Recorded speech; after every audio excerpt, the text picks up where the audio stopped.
Alex Pereira is undoubtedly one of the best strikers ever. Double champ in Glory, double champ in UFC with his striking against one of the best strikers in MMA history. This man's accolades is on a different level when it comes to striking. But for such an elite striker, top 5 pound for pound at his peak, a lot of people are wondering, why does he keep his hands so low? Does he want to get knocked out? It is common knowledge that in fighting that keeping your hands up is one of the most essential habits to learn. That's why they teach it in all gyms, except karate or whatever. In real gyms, in real fighting, keeping your hands up is being defensively responsible. So why the hell is Alex Pereira not doing the same? Why isn't he like us, beginners or novices? Why does he hold his hands up? Well, Alex Pereira isn't a little boy like you. He has immense experience, talent, and skill to pull off low hands. And the same goes for a lot of other people that are praised for the defense, such as Israel Adesanya. There are pros and cons to literally anything in fighting, any technique, tactic, or strategy. Although some are more beginner friendly, holding your hands low is actually a viable tactic to use. It isn't like some daredevil stunt that these guys are doing. There's actually reasons why Alex Pereira and other guys hold their hands low. Starting with vision. Unlike grappling, you need eyesight. You need to see what is coming. You need to see the setups and the tells that a strike is coming to you and which strike it is. By holding your hands low, you're obviously able to see more. With their peripheral vision open, guys like Alex can see strikes coming from all different types of angles. This is essential for Alex Pereira to react to the shots. Alex has multiple ways to respond to a strike: parrying, blocking, evasion, or rolling with the shot. But all of that comes easier if he can see the strike coming. Blocking low. With Alex's hands already down, he can block body shots much more efficiently and faster because his hands are already down. But he can also defend takedowns much more easier. Hands are already down, ready to shoot underhooks. Bicep curl the little boy, and Alex is good. Hand checking. With Alex's hands already low and outstretched, it becomes much more easier for him to grab the hands of his opponents. And this does a lot of things. One, this disrupts his opponent's offense because the hand is already blocked and the opponent has to constantly free his hand, which obviously isn't contributing to any offense at all. 2, shots become much more easier to anticipate because the opponent is usually left with one hand left.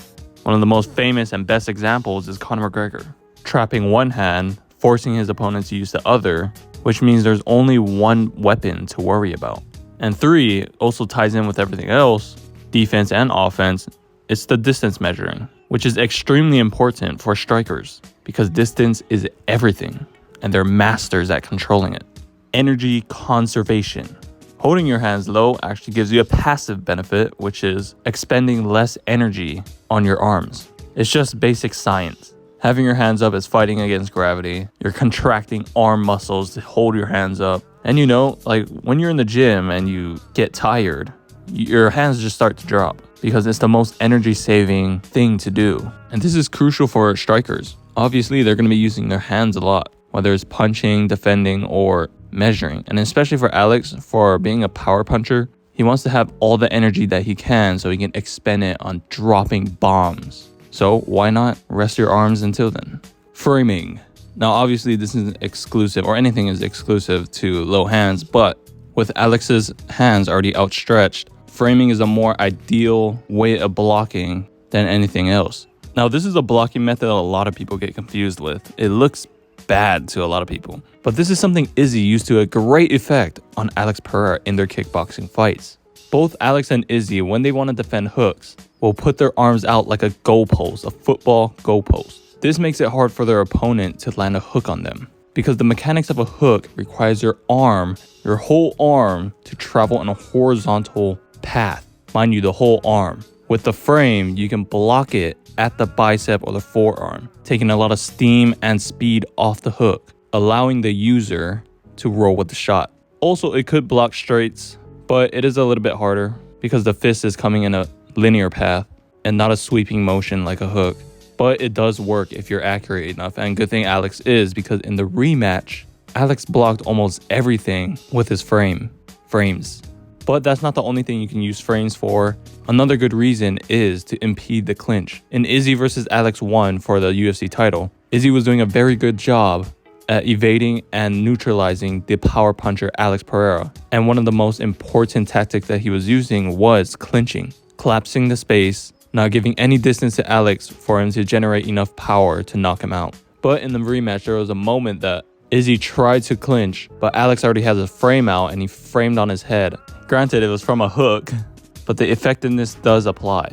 With this frame, Alex was able to impede Izzy's clinch as Izzy was trying to collapse the space, but the frame allowed Alex to have enough distance to throw some serious heat. And my word, that was so close. And you can also see that Izzy's clinch position was very weak. Not because he sucks at it, but because that frame was just so good. It allowed Alex to get a little bit lower, coiled up, and gave him inside position. If only Alex sniped his chin from there, that would have been a perfect example of why framing is so good. But there actually is an example. Ilia Topuria sleeping my boy, Alexander Volkanovski. I love Volk, but fuck. The fight looked very reminiscent of Izzy versus Alex. Volk, the faster guy, moving away, doing all the movement and clinching to neutralize the power of Ilia Topuria. But in that finishing sequence, we all saw Ilia is just so good, and he used the frame to knock Volk out. When Ilia was charging in and Volk got very flustered and attempted to clinch, which is a good idea. In my opinion, he should have ducked, but heat of the moment, they've been practicing the clinch, and it is actually a very good choice to clinch a freaking power puncher. But what Ilia does so good is that he frames. This keeps the distance for Ilia to land a big bomb, because remember, strikers need space, and 2, helps him measure where he's going to throw that shot. And again, remember, look at Alex and Izzy. Both of their strikes, very weak compared to the coiled up, low inside control Alex and Ilia has. But this time, Ilia lands that clean to the chin. It's actually crazy that that could have been Izzy. Holy crap. Power.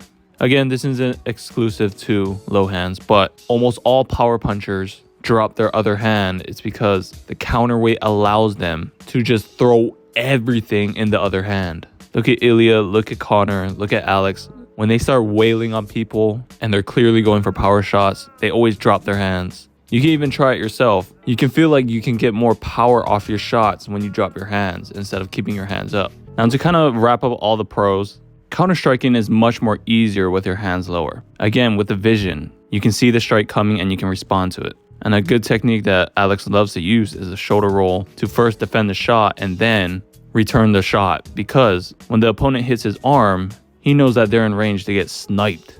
And this is something a lot of counterpunchers use, like Ilia Topuria and Bobby Green. And something that Alex has to further boost the pros of this tactic, he's tall and long. It makes every single thing I just went over easier for him, because the length and the vision helps with his defense, because there's a farther path for his opponent to travel to knock him out. His longer arms are able to frame and control hands at a farther range, and his long arms can easily block his body. That's why you see a lot of long and tall fighters use this. Wonderboy, Izzy, Connor, Bobby Green, etc. But again, this isn't exclusive to tall people. Volk uses this at times.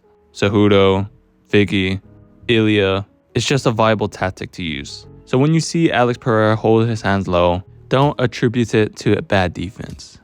But there are cons. The margin of error is much more smaller. You cannot afford to mess up your defense when your hands are low, because you can just get knocked out.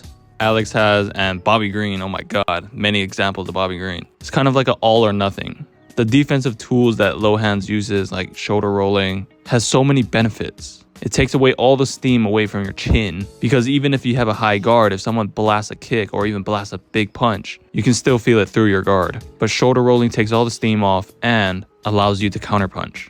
But obviously, if you F up, you're gonna die.